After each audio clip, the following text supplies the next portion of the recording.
pessoal, estamos ao vivo de novo. Galera, hoje o tema é legal, hoje é um tema que buga a cabeça daquele cara que está no pronto-socorro. Hoje a gente vai falar sobre acessos para diálise, tá? Hoje é um tema que, assim, se você souber como manejar de uma forma legal quando você estiver no pronto-socorro, você consegue preservar a vida do teu paciente, tá? Esse é um tema bem legal, hoje é um tema que faz a diferença e é um tema que qualquer clínico precisa saber, precisa conhecer. Principalmente você que trabalha no pronto-socorro, você que trabalha no setor de urgência e emergência, precisa conhecer esse tipo de tema. Se você não sabe quem é esse careca aqui na tua frente, meu nome é Afonso, eu sou cirurgião vascular e endovascular e eu sou o cara que te ajuda a lidar com o paciente mais complexo do teu plantão, que é o paciente vasculopata, tá? E hoje a gente vai falar sobre acesso para diálise, tá? Daí o que acontece, galera? Primeira coisa que a gente tem que saber, o que é diálise? Quando a gente tem um paciente que tem uma situação que o sangue simplesmente não chega que ele não consegue filtrar, se o rim não está funcionando, ele começa a segurar várias escórias e essas escórias, elas vão fazer o quê? Elas vão levar o paciente a ter alterações metabólicas loucas, vai começar a aumentar muito a ureia, vai começar a aumentar muito potássio, aumentar muito fósforo, e isso leva a um distúrbio metabólico violento. Não sei quanto a vocês, mas eu sou pirado por café, gente. Então, vamos pegar um pouquinho de café aqui para poder dar um gás aqui na aulinha de hoje, que hoje é um tema bem legal. Então, o que acontece, pessoal? O que acontece? Quando você tem essa situação, você tem vários graus que podem ter em relação a esse tipo de tratamento, tá? Então, no começo a gente faz o tratamento medicando, tem todo um controle em relação a diabetes, hipertensão, a identificação de glomerulonefrites, que são as principais causas, tá? Qualquer dúvida, qualquer coisa, galera, joga no chat, tá bom? A ideia aqui é tirar a dúvida de você, pra você saber o que tá acontecendo, tá? Então você consegue manipular esse tipo de coisa para você evitar que evolua. As principais causas de insuficiência renal aqui no Brasil e no mundo são diabetes, hipertensão e glomerulonefrites. As principais são essas. Então, compensar a doença de base faz toda a diferença, tá? Só que você vai avaliar o grau da função renal desse cara pela função do rim. E você vê isso pelo clearance de creatinina, tá? Então, o que acontece, pessoal? Se você tiver um clearance de creatinina muito baixo, esse cara simplesmente não vai conseguir se manter, tá? Então, o CADOC atual, o último, o de 2020, ele não cita de uma forma tão específica quanto citava o anterior. O CADOC de 2006, ele tinha uma regra que falava o seguinte: você fala para o paciente que existe diálise se você tiver um clearance de creatinina, que é uma porcentagem mais ou menos do quanto está funcionando o rim do cara, na faixa de 30, tá? Você começa a ir atrás do acesso para diálise para esse cara quando ele tem um clearance de 20, e você inicia a terapia renal dialítica para esse cara quando ele tem 10 de clearance, beleza? Então, o que acontece, galera? O que a gente tem que ter em mente? Você vai pegar e você vai ficar de olho em como está a função desse rim.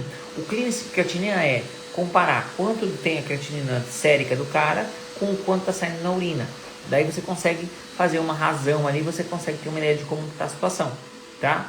Tem um cálculo que você consegue estimar isso com base na creatinina, com base na sérica, com base no peso e com alguns parâmetros a mais, tá bom? Daí você usa aquela regra de Crocroft-Gault, né? Mas isso daí é uma coisa que eu vou deixar para o clínico definir isso daí, tá? O nefrologista vai saber explicar isso muito melhor que eu, tá? Mas é o que acontece. A gente tem como calcular de forma direta, vendo o sérico e o da urina, tá? Mas daí, assim, eu como cirurgião vascular, eu sou uma pessoa mais técnica, tá? Eu sou o cara que vai obter o acesso para esse cara. A indicação da diálise acaba sendo quando você tem ou hipervolemia, ou quando você tem uma situação em que esse paciente tem um distúrbio metabólico muito grande, ou quando eu tenho uma situação em que esse paciente, ele faz por exemplo, uma acidose metabólica muito grave, tá? Distúrbio metabólico, ou sinais de uremia, ou então hipervolemia. Se esse cara estiver fazendo edema agudo e ele não responde a furosemida, velho, ferrou, você tem que dialisar esse cara, tá? Tem situações em um paciente com função renal normal que precisa de diálise, às vezes até isso acontece. Se você tiver uma situação em que você tem um paciente com insuficiência cardíaca muito grave, tem condutas menos usuais de você fazer isso. Eu, pessoalmente, nunca vi, tá? E tem também a conduta de diálise em paciente que tem... Você quer tirar alguma droga, alguma toxina, alguma coisa mais específica.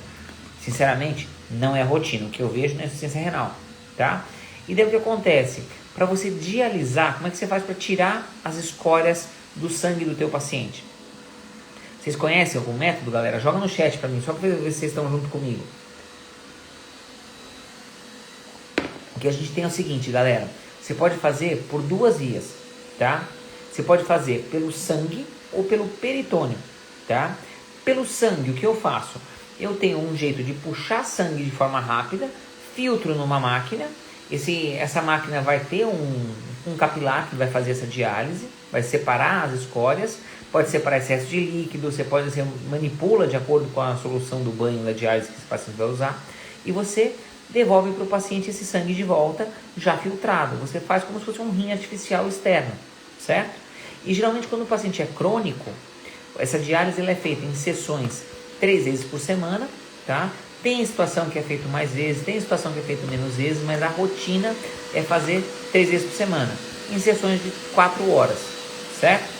Então o que acontece? Você vai ter o seguinte, como é que é feito isso? Você vai colocar o teu paciente para fazer a diálise, certo? E você precisa de um jeito de puxar sangue de forma rápida e devolver sangue de forma rápida, tá? E daí é isso aí que a gente chama de hemodiálise, é diálise diretamente pelo sangue. É um método mais efetivo, é um método que você consegue ter um controle muito maior, só que por outro lado, é um método que tem uma variação de volemia muito grande. Porque, por exemplo, se eu tiro o sangue em grande quantidade e preciso devolver com muito menos líquido, a pressão arterial desse paciente, já que estou tirando o líquido diretamente dentro do vaso, pode variar muito mais a pressão, certo? Sem contar que a quantidade de líquido que eu tiro da semana inteira desse cara, eu vou tirar simplesmente em 3 sessões de 4 horas, certo? Então é uma coisa que a gente tem que ter em mente, beleza? Então é uma coisa que a gente tem que ter na cabeça, tá? Que mais? Quando eu vou fazer isso, eu preciso de um jeito de colher sangue de forma rápida e devolver sangue de forma rápida. Eu preciso de ter uma via de acesso venoso ou uma via de acesso vascular, de vaso, que seja de alto fluxo. E isso é uma coisa que não necessariamente é tão fácil da gente fazer, perfeito? Se tiver muito estação ciência, vocês nem param, tá, galera? Então o que acontece? O que tem que ter na cabeça? Eu preciso ter um jeito de colher sangue rápido e devolver sangue de forma rápida. Aqui, ó, deixa eu ver se eu pego uma imagenzinha pra vocês, fica fácil. Eu tenho que colocar um cara na máquina. Cadê, papapá? Aqui, ó. Ah, não, isso aqui é outra coisa. Pera. Esse aqui eu vou chegar daqui a pouco. O que acontece, galera? Eu preciso de um jeito de colher sangue de forma rápida e devolver sangue de forma rápida. Aí entra, por exemplo, essas máquinas de diálise. A máquina de diálise vai puxar o sangue, passa pelo capilar e devolve. E daí, quais os acessos que eu utilizo para isso? Eu posso lançar mão, numa situação de emergência, eu preciso do acesso na hora, eu vou lançar mão do quê? Eu vou lançar mão de um catéter de hemodiálise. Eu pego uma veia central, tá? Pegando uma veia central, eu consigo ter um jeito de colher de forma rápida. Coloquei o catéter, um catéter que tenha fluxo alto, eu consigo tratar isso de forma rápida. E daí o que acontece? Aí eu consigo lançar a mão do seguinte, esses catéteres, como por exemplo, o catéter de Shiley, que é o que todo mundo conhece, esse é o catéter de hemodiálise, tá? Isso aqui é um catéter de hemodiálise de 3 vias, isso aqui é um que a gente usa em hospital, tá? Nota o quanto ele é grosso, porque ele tem que ter um fluxo de pelo menos 300 ml por minuto, para ter um fator de comparação. Esse aqui, galera, é o catéter de duplo lumen, que vocês conhecem de medicação. Olha a diferença de tamanho dessa coisa, tá? Enquanto esse aqui, ele tem 7 frente, tá? Esse outro aqui é um catéter de 11,5 frente. Um frente é 1/3 de milímetro, tá? Então, pessoal, isso aqui é quase uma sonda vesical. Aquela sonda vesical que é passada em mulheres, geralmente é 12 frente. Isso aqui é 11,5 frente, tá? Existem catéteres mais grossos, tá? Então é uma coisa que a gente tem que ter na cabeça. Fala, Brunão, tudo bem? Então, no paciente que eu preciso fazer um acesso de diálise, hemodiálise, tá? Urgência, o cara que chegou para você no pronto-socorro, o que eu vou precisar? Um catéter de diálise, de hemodiálise de curta permanência, um catéter de Shiley, tá? Então aqui o que tem que ter na cabeça? Pessoal, primeira coisa, muita gente escreve errado o nome disso daqui, eu já vi isso aqui escrito de várias formas. Shiley você escreve assim, ó, S-H-I-L-E-Y, com um L só, tá? É assim que escreve Shiley, tá, galera? tá? Eu já vi com SCH, eu já vi com CH, já vi de várias formas bizarras. Galera, o catéter de Schuyler, ele é o salvador, é aquele que você usa na urgência. Só que o teu paciente que precisa ir para casa, isso aqui é um catéter, galera, para usar intra-hospitalar. Ele é feito para durar no máximo 3 meses. Olha como ele é rígido. Ele é feito geralmente de uma solução de polipropileno. Ele é rígido, ele pode machucar a parede do vaso. Se eu precisar de um catéter de longa permanência, eu preciso fazer com que ele dure mais tempo. E esse catéter ele tem um fator que é o seguinte: o lugar por onde ele entra no vaso é o mesmo lugar por onde ele sai pela pele, certo? Então, isso faz com que a chance de infecção do catéter é muito alta. Então, para eu diminuir a taxa de infecção do catéter, que é o fator limitante desse acesso, eu preciso afastar o lugar onde ele entra no vaso do lugar onde ele sai pela pele, certo? Aí é que entra o catéter de Pernicati. O catéter de Pernicati, nota que ele é mais longo, tá? Isso aqui é um perme até pequeno, isso aqui é um perme 24 frente. Esse aqui só dá para passar do lado direito. Olha a diferença, galera. Esse aqui, ó, é um Schuyler de 15 centímetros, isso aqui é um Pernicati de 24, tá? E olha que interessante, ele é feito para ficar um pedacinho dele no subcutâneo, tá? Então ele tem essa bainhazinha aqui, galera, que isso aqui é para quê? É para ficar no subcutâneo. Eu passo o catéter e deixo um segmento dele no subcutâneo, tá? Para quê? Para que ele faça isso daqui, ó. Cadê? Papapá. Aqui, ó. Ele vai ter uma parte que fica no subcutâneo. Essa partezinha aqui, por ficar no subcutâneo, ele vai ter esse Teflon, tá? Que vai fazer o quê? Ele vai fazer uma bainha que vai fazer uma barreira para não deixar a infecção passar, tá? Então o que acontece? Isso aqui ele vai fazer com que você consiga, além de fixar o catéter sem ter ponto necessariamente, vai fazer com que esse acesso dure mais tempo. Esse tipo de catéter, galera, ele é desenhado para durar 6 meses a 1 ano, tá? E outro detalhezinho de como funciona. Se isso aqui é feito para filtrar, por que eu não posso usar o catéter de duplo lumen, para o normal de medicação, para poder fazer a diálise? Olha que interessante, as vias elas se juntam aqui, tá? As duas vias elas se juntam no finalzinho desse catéter. Então, se eu puxar por uma via e devolver por outra, eu vou estar misturando o sangue. Esse catéter, galera, ele tem um perfil que é o seguinte, ó. Presta atenção aqui, ó. Se você notar, você vai ver o seguinte: ele tem uma via proximal e uma via distal. Quando eu puxo, se o sangue está vindo daqui para cá, tá? Eu puxo por essa via aqui e eu devolvo por essa via aqui. Então o sangue que entra por aqui não tem comunicação com o que sai por aqui, tá? Olha que interessante essa sacada. Ele é muito bem desenhado, esse catéter. Para que ele serve? É exatamente para você permitir que seja feita a diálise sem que você queime, você filtre várias vezes o mesmo sangue, tá? Então o sangue que entra não tem contato com o que sai da máquina. É isso que a gente chama de recirculação, tá?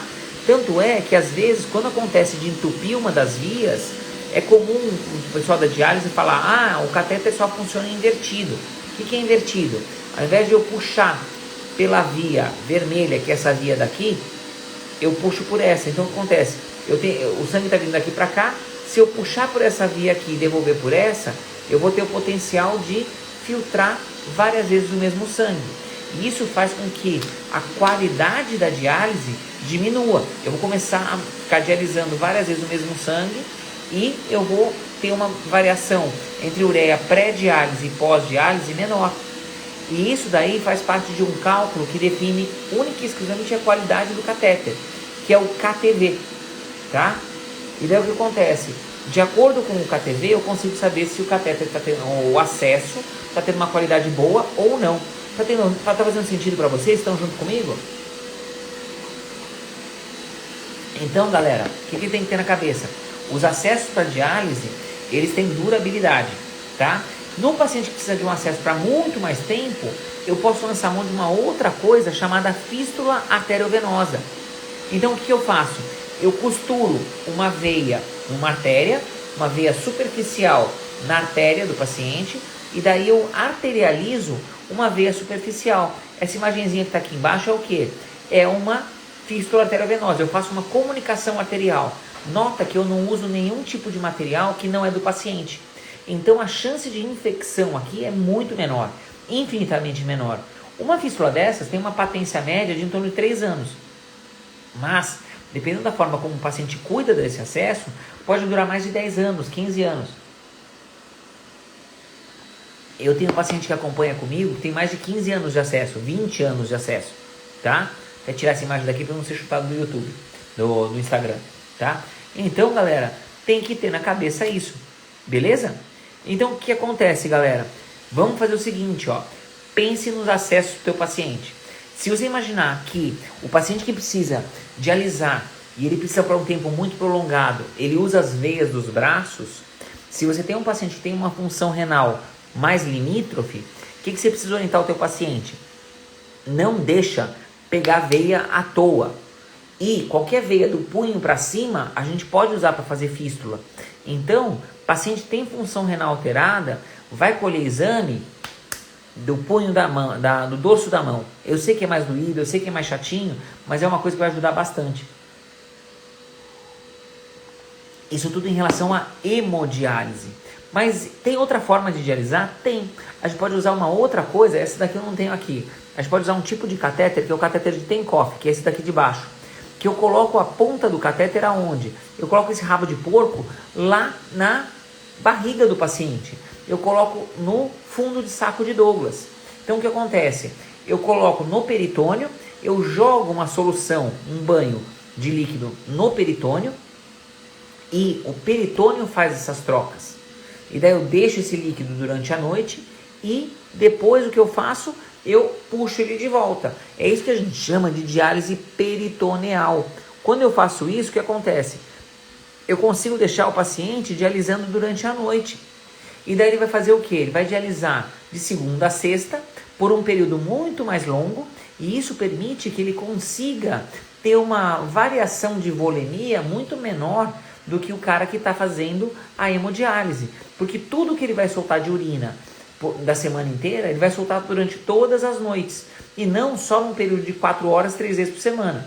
Então a variação de volemia é muito menor. E outra coisa, se eu tiver uma infecção que está na barriga, uma infecção no peritônio, ela é muito mais fácil de controlar e tem um risco muito menor de sepsis do que se eu tiver uma infecção já direto no sangue, tá?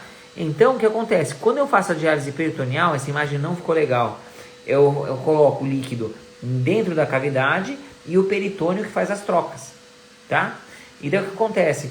Se essa coisa infecciona, a infecção é muito mais fácil de tratar, porque isso para virar septicemia é muito mais difícil. Então, esses catéteres duram muito mais tempo do que os catéteres de hemodiálise. E outra coisa, são catéteres que não dependem de veia, tá? Então, o que acontece? Quando eu fico futucando muito as veias do paciente, eu tenho um problema que é o seguinte, eu posso fechar os vasos, eu posso trombosar um vaso. E se eu trombosar um vaso, eu perco uma via de acesso para esse paciente. E quando eu perco uma via de acesso para esse paciente, eu perco em média 2 a 3 anos de expectativa de vida para esse cara. Em outras palavras, o acesso para diálise é a vida dele, tá? Cada acesso que ele perde alguns anos de vida, tá? Então, toma cuidado com carinho das veias do seu paciente, certo? Aí outra coisa que a gente tem que ter em mente é o seguinte, eu vou ter que passar um catéter. Onde eu passo? Tá? Primeira coisa que a gente tem que pensar, quanto mais a gente preservar os acessos, melhor. Então, vamos lá, vamos pensar. Acesso central. O acesso central é um acesso que a gente funciona em vasos centrais, certo? Então, jugulares internas. A jugular externa é uma veia superficial, só que ela é muito perto, ela desemboca num trombo braquicefálico venoso. Então, se eu funcionar uma jugular externa, eu posso transformar ela num acesso central também. E a gente pode lançar mão disso, principalmente no paciente dialítico. As veias subclávias e as veias femorais. Fora do comum, tem os acessos menos usuais, que esses acabam ficando ou para o cirurgião vascular mesmo, ou para o radiointervencionista, tá? A gente pode, em algumas situações, raramente, eu já fiz algumas vezes, mas é raro. Às vezes a gente deixa o catéter na ásicos, tá? Outra coisa que a gente pode fazer em algumas situações é passar o catéter direto na cava pelas costas, uma punção translombar de cava.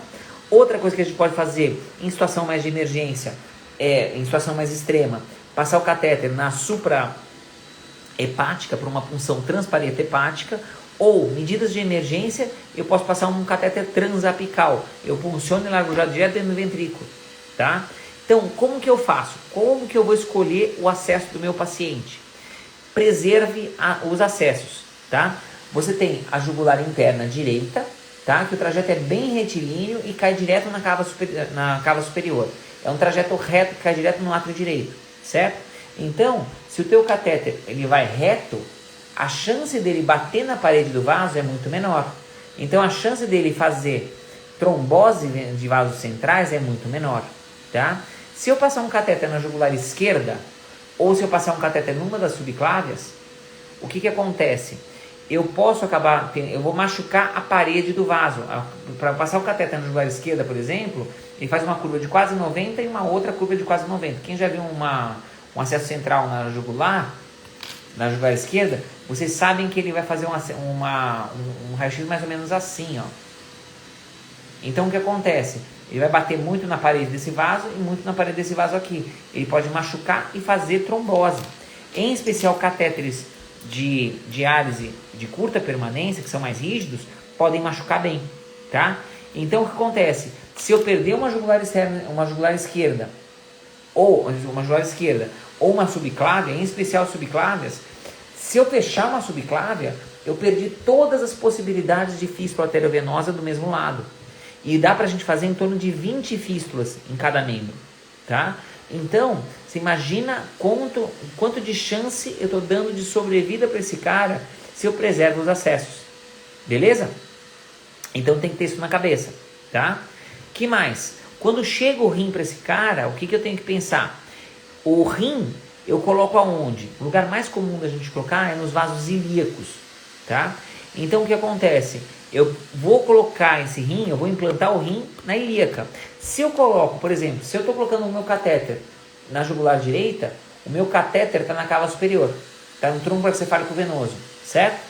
Se eu coloco o catéter numa femoral, a ponta do catéter, que é onde vai estar machucando na ilíaca. Se eu entupir uma ilíaca, eu perdi um ponto para colocar o rim para transplante. Então, tenha em mente isso. Então, qual que é a primeira opção, tá, de acesso? Onde que eu coloco o catéter? Primeiro lugar que eu posso colocar é jugular direita.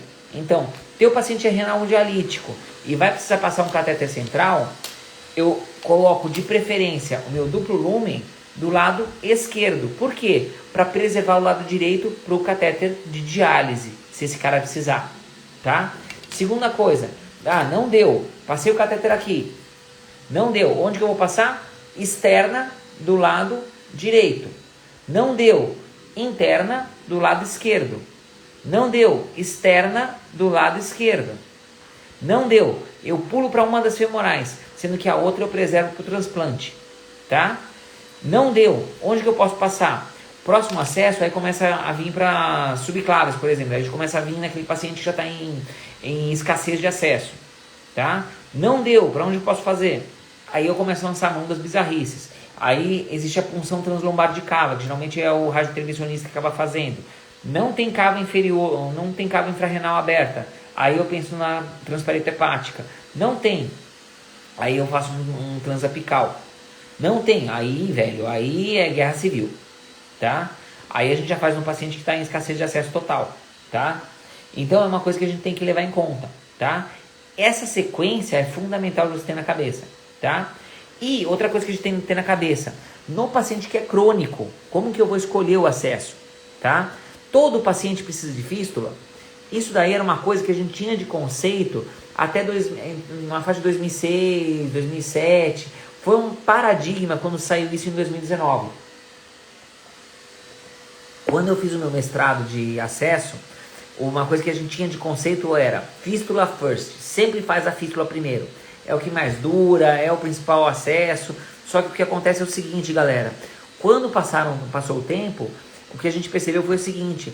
Se eu coloco todo mundo para fazer fístula, eu vou perceber o seguinte. Eu vou pegar pacientes que têm pouca expectativa de vida e eu vou botar esse cara para fazer acesso por cirurgias muito prolongadas, pode ser que não durem tanto.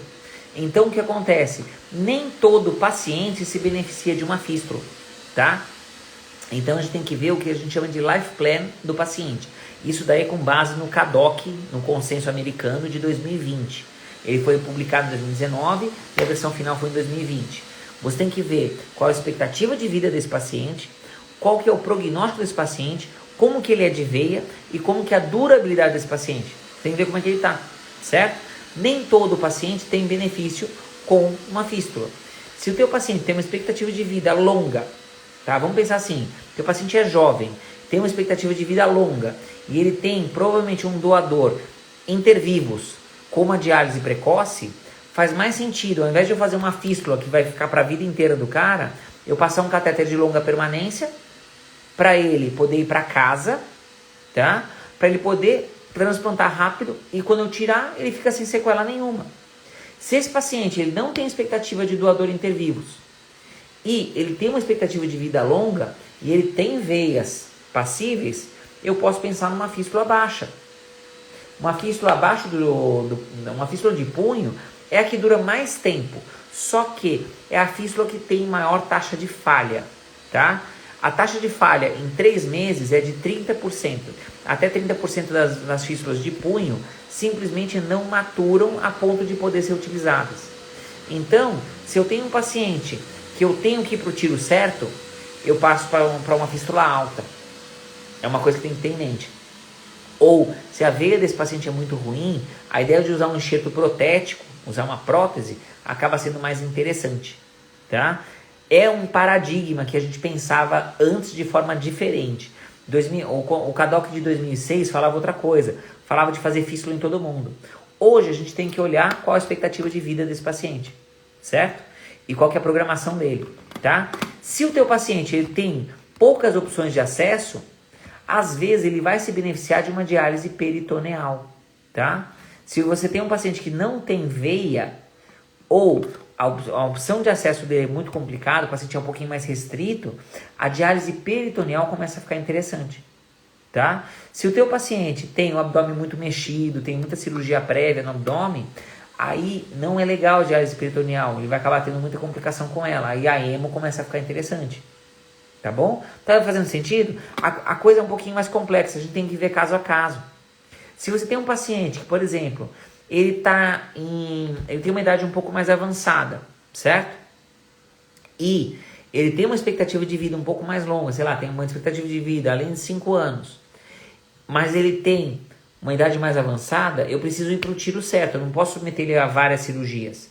Não adianta eu pegar uma veia que não seja tão boa. Começa a ficar interessante ou uma fístula alta, ou na impossibilidade de uma fístula alta, já colocar direto uma prótese, tá? Por quê? Porque é tiro certo. Fez, ele vai dialisar por aquilo, tá? Se ele tiver uma situação em que ele tem uma expectativa de vida muito longa e não tem expectativa de doador a curto prazo, a fístula baixa é interessante. Então, assim, veja cada caso em separado, tá? O CADOC de 2020 é bem legal para ver, porque ele mostra, ele tem alguns detalhezinhos em que ele compara para cada caso, ele vê qual o acesso mais interessante para cada um. Beleza? Isso é uma coisa que o nefrologista acaba definindo junto com o paciente, tá? Eu, como cirurgião vascular, eu não sou o cara que indica o acesso. Eu posso indicar qual o acesso cirúrgico ou qual o sítio do catéter para passar. Mas a indicação de hemo ou peritoneal, por exemplo, ou indicação de se o cara vai dialisar ou não, não é minha. Essa indicação da diálise, vai começar a diálise agora, ou não, mantém tratamento conservador por enquanto, essa indicação é do nefrologista, beleza?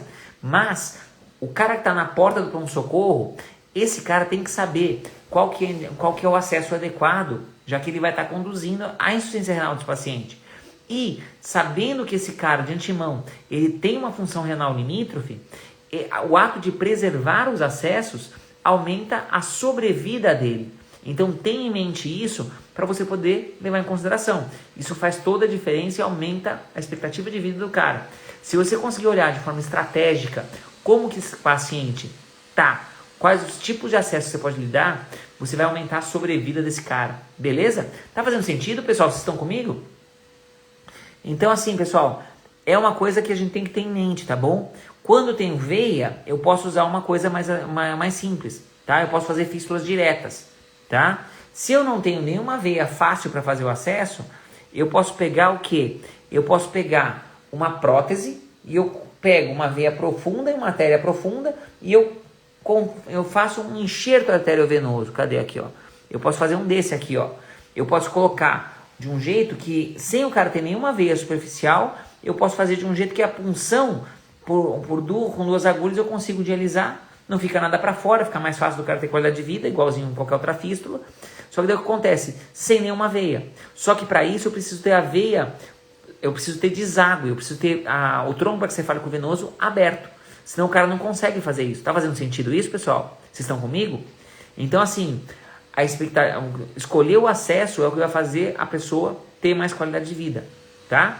Então, eu posso pensar em fístulas diretas, eu posso pensar em transposições venosas, soltar uma basílica, por exemplo, e transpor ela para ficar superficial.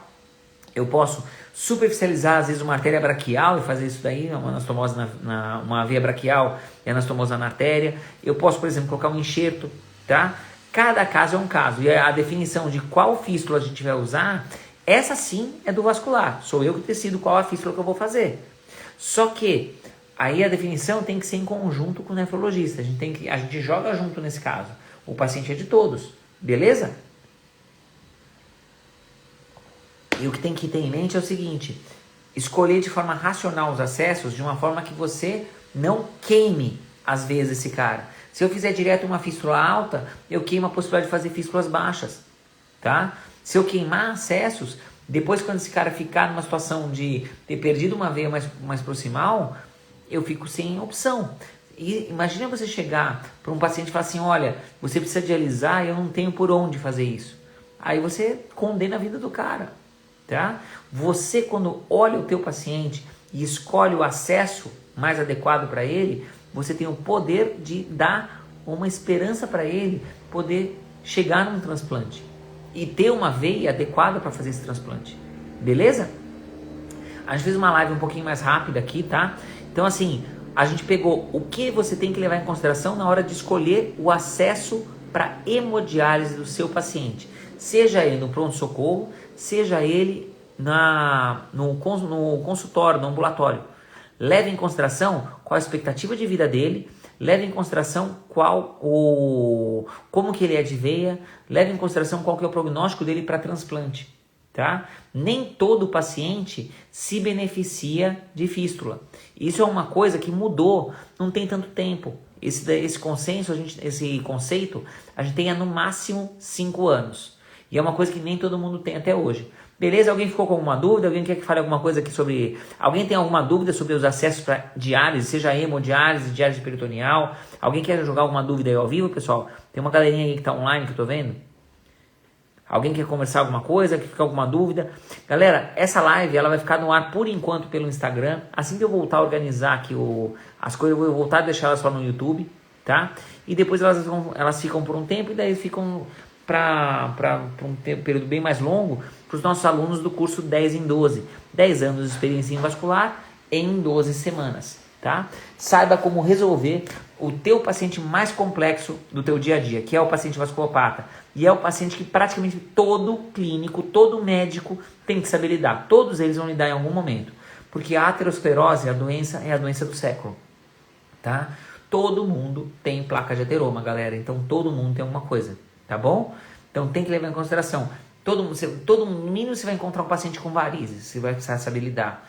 Lidar com acesso, lidar com manejo de ferida, lidar com doença aterosclerótica, alteração vasomotora, tá? Saiba lidar com o paciente vasculopata, faz a diferença. E é um paciente que você consegue manejar muito bem só com tratamento clínico, só com exame físico e história você consegue matar mais de 90% dos diagnósticos. Beleza? Alguém quer tirar alguma dúvida ao vivo aí, galera? Tô vendo que tem um pessoalzinho aí ao vivo. Qualquer dúvida, qualquer coisa, galera, se o pessoal tá meio incomodado, vamos fazer o seguinte, manda mensagem para mim pelo Instagram, beleza? Falou, galera, até mais!